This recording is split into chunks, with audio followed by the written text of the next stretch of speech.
मेहनत पर विश्वास। रामू और लक्ष्मी दोनों पति पत्नी अपनी खेतों में खुशी खुशी काम करते हैं।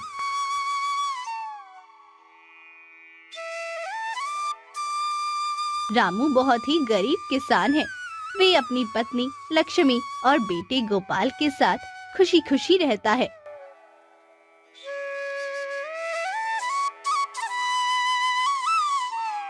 रामू और लक्ष्मी अपने खेतों में बहुत मेहनत करते हैं।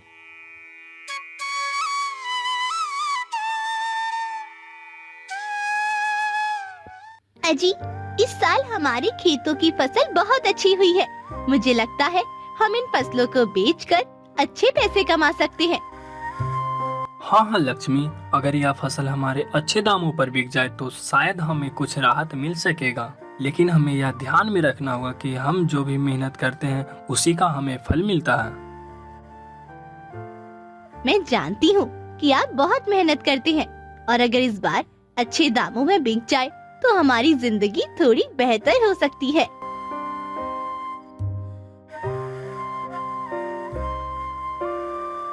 जब रामू और लक्ष्मी खेतों में काम कर रहे होते हैं, तब गांव के बड़े जमींदार बाबूलाल वहां आते हैं।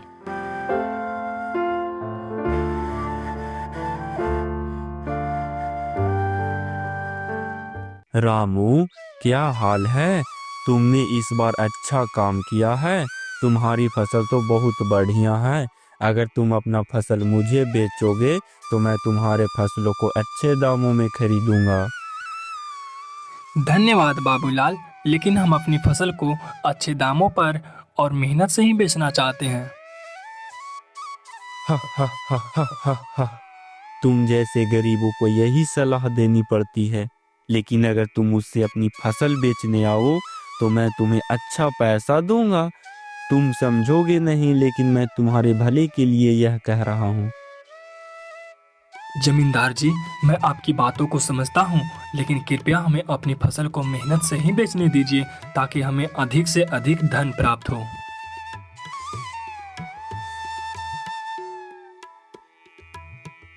फिर जमींदार वहां चला जाता है।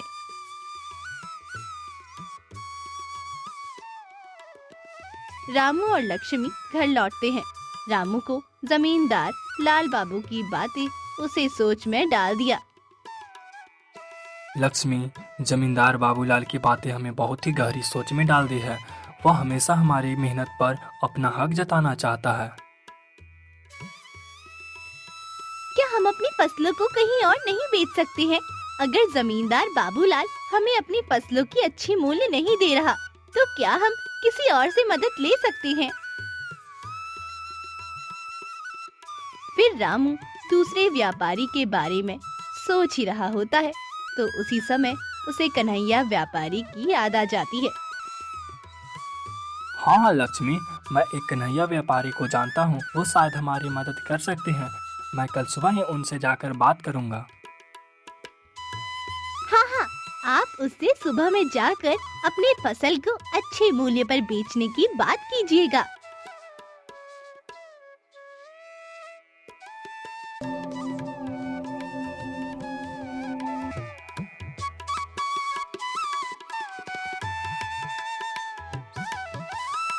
रामू सुबह होते ही कन्हैया से मिलने जाता है।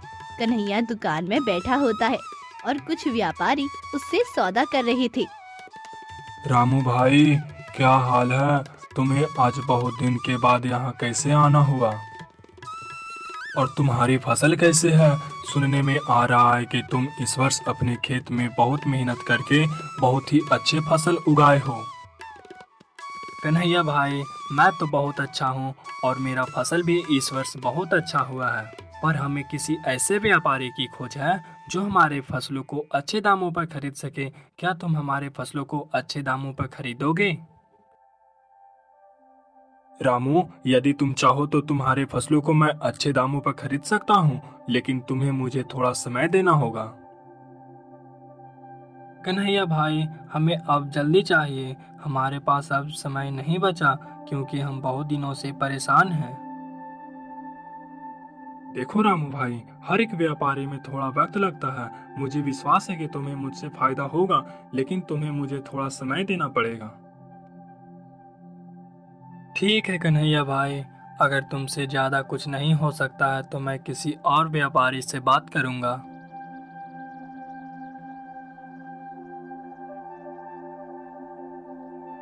रामू निराश होकर घर लौटता है। रामू और लक्ष्मी घर में बैठकर सोच रहे हैं। लक्ष्मी, अब मुझे कुछ समझ में नहीं आ रहा है कि अब मैं क्या करूं, क्योंकि ये लोग दोनों अपना अपना केवल फायदा देखते हैं। ये लोग सोचते हैं कि अगर मैं इनका फसल को नहीं खरीदूंगा तो ये हमें मजबूरन अपना फसल को हमें ही सस्ते दामों में बेचेगा। परंतु अब हम लोग क्या करेंगे? क्या हम बिना किसी की मदद के फसल को अच्छे मूल्य पर बेच सकते हैं? रामू और लक्ष्मी सोच रहे होते हैं कि तभी रामू का बेटा वहाँ मुन्ना आ जाता है।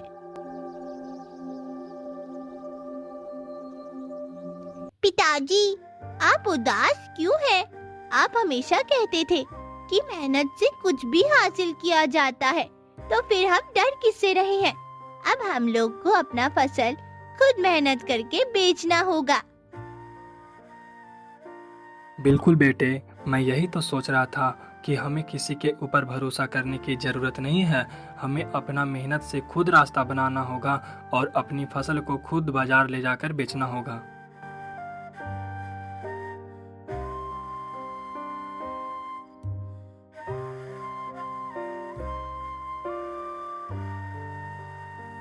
रामू और लक्ष्मी फिर से खेत में काम करने आ जाते हैं। मुझे खुशी है कि आपने किसी से मदद नहीं ली। हम अपनी मेहनत से ही अपने काम को संभाल सकते हैं। अब हम दूसरों पर निर्भर नहीं हैं। हाँ लक्ष्मी, अब हमें हमारी मेहनत का सही फल मिलेगा। हम अब किसी के ऊपर निर्भर नहीं हैं।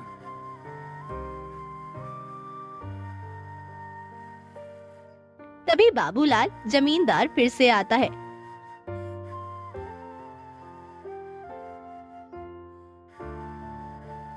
रामू, तुम्हारी फसल तो बहुत बढ़िया है। अगर तुम चाहो तो मैं अच्छे दामों पर खरीद सकता हूँ। नहीं बाबूलाल, अब हमें तुम्हारी या किसी और व्यापारी की जरूरत नहीं है। अब हम अपनी फसल को अपनी ही मेहनत से खुद बेचेंगे। तुम जैसे लोग कभी नहीं समझोगे। खैर, जो करना है करो, लेकिन तुम अपने फसलों को खुद बेचोगे तो कभी फायदा नहीं मिलेगा। रामू की कठोर अकड़ की बात सुनकर वहाँ से बाबूलाल गुस्से में चला जाता है।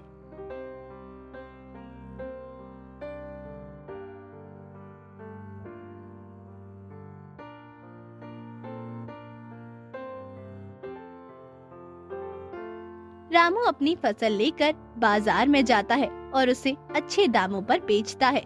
रामू धीरे धीरे सारी फसल को अच्छे दामों पर बेच देता है।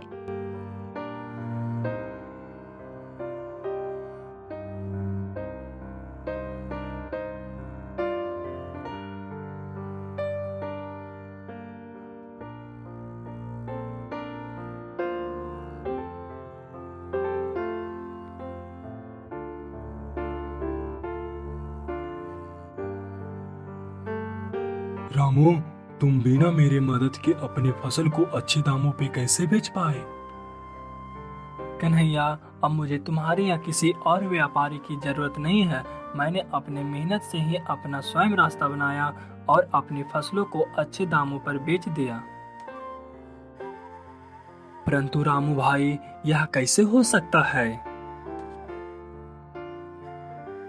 कन्हैया भाई, मेहनत कभी भी बेकार नहीं जाता। लोगों के अपनी मेहनत पर भरोसा रखना चाहिए। रामू अपनी फसल को अच्छे दामों पर बेचता है और खुशी खुशी घर लौट आता है।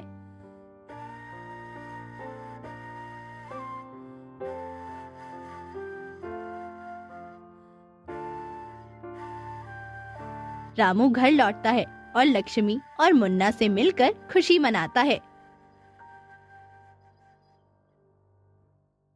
अरे अरे लक्ष्मी मुन्ना देखो, हमने अपनी मेहनत से सफलता कैसे पाई है। अब हमें किसी के ऊपर निर्भर नहीं रहना पड़ेगा। हमने मिलकर काम किया और अब हम खुशी से जी सकते हैं।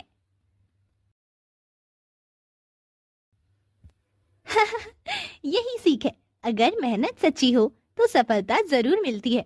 अब हमारी जिंदगी पहले से कई अधिक अच्छी हो जाएगी और अब हम हर बार अपनी फसल को अपनी मेहनत से बेचेंगे और किसी के ऊपर निर्भर नहीं रहेंगे। फिर सभी लोग अपने जीवन अच्छे से खुशी खुशी जीने लगते हैं। ये कहानी सिखाती है कि यदि हम अपनी मेहनत और ईमानदारी पर विश्वास रखें तो कोई भी चुनौती हमें हरा नहीं सकती। हम हर कदम पर बुरे लोग आ सकते हैं, लेकिन अंत में सच्चाई और मेहनत ही जीतती है।